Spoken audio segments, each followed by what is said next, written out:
नमस्कार, स्वागत है आपका हमारे यूट्यूब चैनल में।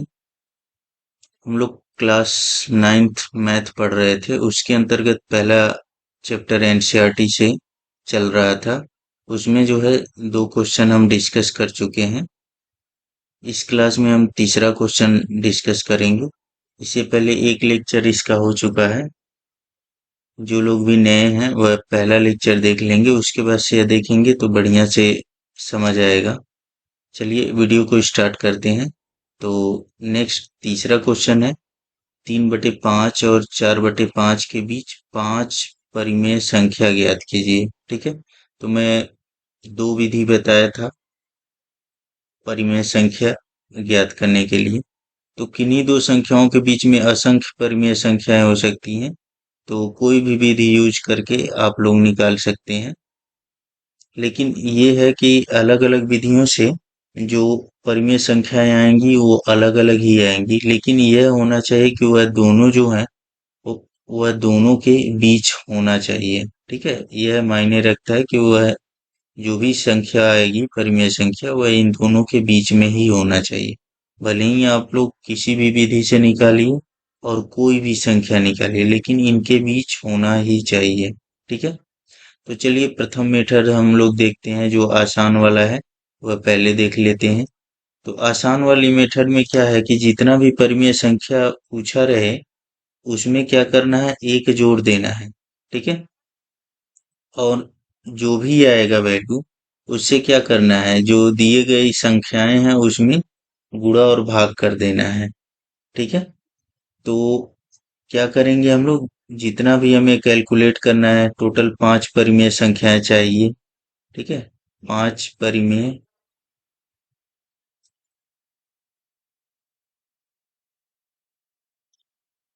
संख्याओं के लिए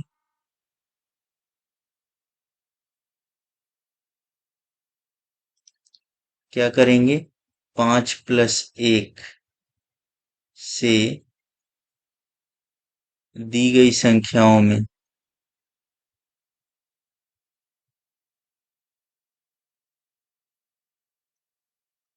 गुणा और भाग करेंगे। भाग करेंगे।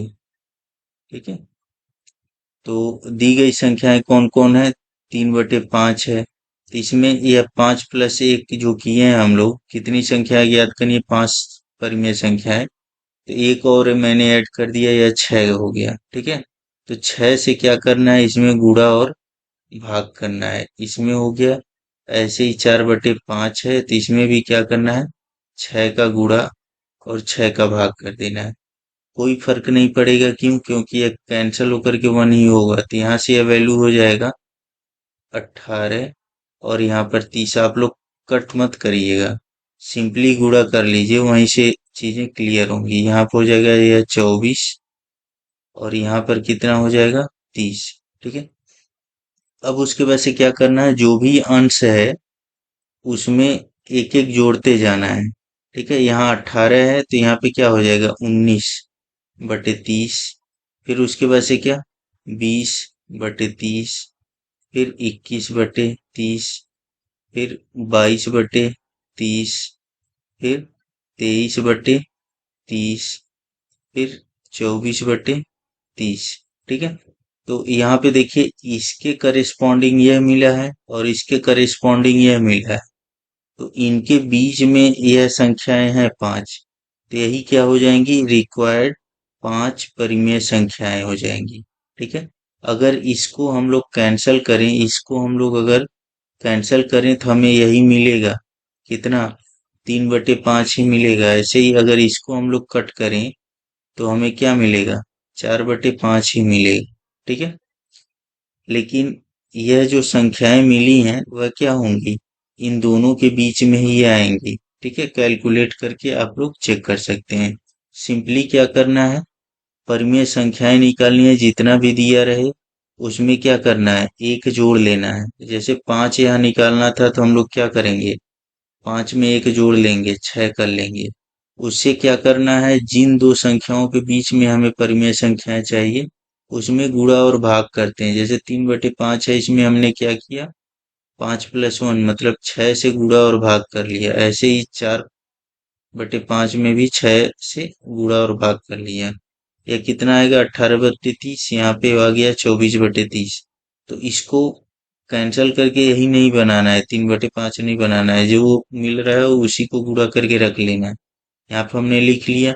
अब उसके बाद हम लोग क्या करेंगे, हर को एक एक बढ़ाते जाएंगे। 18 है तो 19, 20, 21, 22, 23 अंश को अ, अंश को बढ़ाते जाएंगे, हर को सेम रखेंगे। ठीक है। और ऐसा भी नहीं करना है कि ऐसे करके 18/30+1 करिए। ठीक है, तो यह वैल्यू बहुत ज्यादा हो जाएगी, ऐसे नहीं करना है। वह वैसे ही सेम अपनी इच्छा से उसको बढ़ाते जाना है। ठीक है, तो यह जो है पहला मेथड हो गया, इसको नोट कर लीजिए। उसके बाद से यहीं पे मैं दूसरा मेथड भी डिस्कस कर दे रहा हूँ। हालांकि दोनों मेथड से यह जो वैल्यू आ रही है परिमेय संख्याओं का जो मान आ रहा है वह अलग अलग आएगा। वो ऐसा इसलिए क्योंकि दो संख्याओं के बीच में असंख्य परिमेय संख्याएं होती हैं, तो तरीका अलग अलग होता है निकालने के लिए। तो अलग अलग परिमेय संख्याएं आएंगी, उससे बहुत आप लोगों को टेंशन नहीं लेना है। ठीक है, चलिए नेक्स्ट मेथड देखते हैं। अगला मेथड है मिड पॉइंट मेथड का यूज करते हैं, मध्य बिंदु का यूज करते हैं। तो उसके लिए क्या होता है, दो संख्याओं के बीच का अगर मध्य बिंदु चाहिए, सपोज करिए ए और बी दो संख्याएं, इनके बीच का अगर हमें बिंदु चाहिए या बीच का वैल्यू चाहिए, तो दोनों को जोड़ करके क्या करेंगे, 2 से भाग कर देंगे। ठीक है, तो ऐसे ही क्या करना है, सपोज करिए यह जो है यहाँ पे 3/5 है, यहाँ पे क्या है 4/5 है। ठीक है, तो अगर इन दोनों को जोड़ करके बाई 2 कर दें तो हमें क्या मिल जाएगा, यहाँ पे वैल्यू मिल जाएगी। फिर उसके बाद से क्या करेंगे, इसको और इसको जोड़ करके बाई 2 कर दें तो यहाँ पे वैल्यू मिल जाएगी। ऐसे ही इसको और इसको जोड़ करके बाई 2 कर दें तो यहाँ पे वैल्यू मिल जाएगी। टोटल 3 हो गए। अब इसको और इसको जोड़िए तो यहाँ पे वैल्यू मिल जाएगी। ऐसे ही इसको और इसको जोड़िए, यहाँ पे वैल्यू मिल जाएगी। ऐसे ही आपस में दो दो को जोड़ते हुए डिवाइड करते जाएंगे, वैल्यू मिलता जाएगा। हमें 5 ही चाहिए तो 5 ही का यूज करेंगे।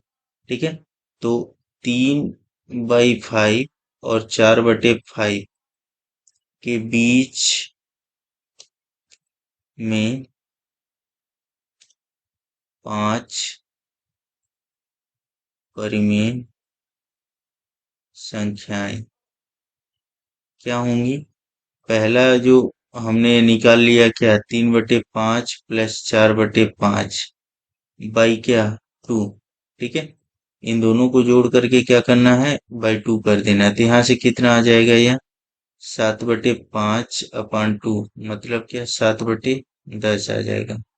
ठीक है, यह 7/10 यहाँ पे होगा। नेक्स्ट अब इन दोनों के बीच का निकालेंगे, 3/5 प्लस 7/10 बाई 2। तो यहाँ पे कितना हो जाएगा, यहाँ पे एलसीएम 10 होगा, ऊपर का ऊपर सॉल्व करते हैं, नीचे का नीचे। तो यहाँ पे हो जाएगा 6+7/10/2।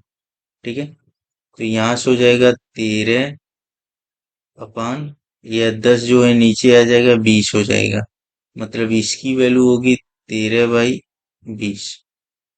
नेक्स्ट तीसरा हम लोग निकालते हैं, किन्हीं दो को कोई भी ले सकते हैं आप लोग।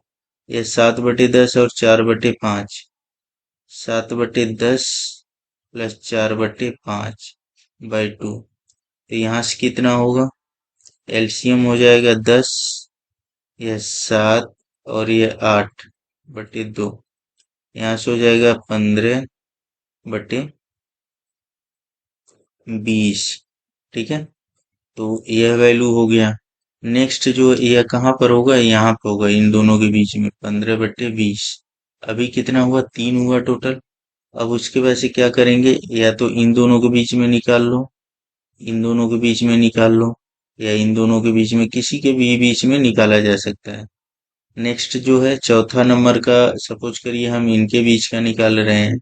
ठीक है, तो 13/20 प्लस 7/10 अपान 2। तो यहाँ पे कितना हो जाएगा? यह 20 हो जाएगा और यहाँ 13 प्लस 14 हो जाएगा ये बाई 2। यहाँ पे कितना हो जाएगा? ये 27/40। नेक्स्ट पांचवा, यह कहाँ पर होगा? तो यह 13/20 और 7/10 के बीच का निकाला गया, मतलब यह यहाँ पे होगा। कितना? 27/40। अब ऐसे ही इन दोनों के बीच में अगर निकाला जाए तो 7/10 प्लस 15/20 अपान 2। तो यहाँ पर कितना हो जाएगा? यह हो जाएगा 20, यह हो जाएगा 14 प्लस 15/2, यहाँ पर हो जाएगा 29/40। तो इसकी वैल्यू होगी 29/40। तो ऐसे करके यह टोटल क्या हो जाएगा? 5 परिमेय संख्याएं कौन कौन? 7/10, 13/20, 15/20, फिर 27/40, फिर 29/40। ठीक है, इसको आप लोग चेक कर सकते हैं कि इसके बीच में होगा कि नहीं। ठीक है, यह जो है 5 परिमेय संख्या है। सिंपल क्या करना है, मिड पॉइंट फार्मूले का या मिड पॉइंट की तरह से इसको ट्रीट करना है। चलिए अगला क्वेश्चन देखते हैं हम लोग। नीचे दिए गए कथन सत्य हैं या असत्य, कारण के साथ उत्तर दे दीजिए। यहाँ पे देखते हैं, पहला है प्रत्येक प्राकृत संख्या एक पूर्ण संख्या है। ठीक है, तो यह स्टेटमेंट देखते हैं। तो प्राकृत संख्या के बारे में मैं डिस्कस किया था, क्या क्या होता है, 1 2 3 4 5 6 7 डॉट डॉट डॉट इनफाइनाइट। और पूर्ण संख्या क्या होता है? ठीक है, पूर्ण संख्या होल नंबर, ठीक है, डब्ल्यू से डिनोट करते हैं। तो यह क्या होता है? जीरो से यह स्टार्ट होता है, 1 2 3 4 5 डॉट डॉट डॉट इनफाइनाइट। तो अब यहाँ से आप लोगों को क्लियर हो जाएगा, यह याद रखना है आप लोगों को, इसलिए मैं स्टार्ट में ही डिस्कस कर दिया था, क्योंकि मैथ में अक्सर इन सब का यूज पड़ता है कि प्राकृत संख्या क्या है, पूर्ण संख्या क्या है, पूर्णांक क्या है, ठीक है, प्राइम नंबर क्या है, सहभाज्य संख्या। ठीक है, तो ये सब चीजें जो है अक्सर एग्जामों में या क्वेश्चनों में आते रहते हैं। ठीक है, तो अगर ये सब मालूम रहेंगे आप लोगों को तो क्वेश्चन आराम से कर लेंगे। जैसे यह क्वेश्चन है, यह नॉलेज बेस भी हो जाएगा। प्राकृत संख्या है, एक पूर्ण संख्या है क्या? तो यहाँ पे देखिए, प्राकृत संख्या तो 1 से इनफाइनाइट तक है, और पूर्ण संख्या कहाँ से होता है? 0 से लेकर के इनफाइनाइट तक।